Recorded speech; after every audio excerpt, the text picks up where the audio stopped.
We'll guide you through how to create template tasks in Asana. If you find this helpful, consider subscribing and liking the video.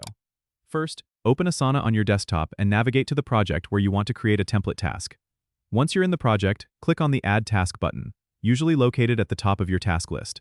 Enter the task name and any other details you want to include in your template task, such as descriptions, due dates, or assignees. Next, look for the three-dot menu, often found next to the task name or at the top right of the task details pane. Click on it and select Save as Template from the drop-down menu. A new window will pop up where you can name your template and choose whether to include specific task details like assignees or dates. Make sure to review these options to tailor the template to your needs. Once you've set everything up, click Save Template.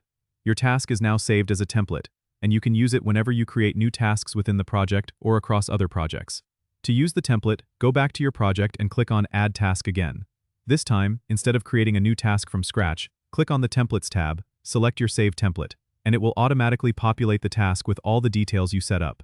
This feature is super handy for repetitive tasks or processes that your team frequently handles. Don't forget to subscribe and comment if this helped you out.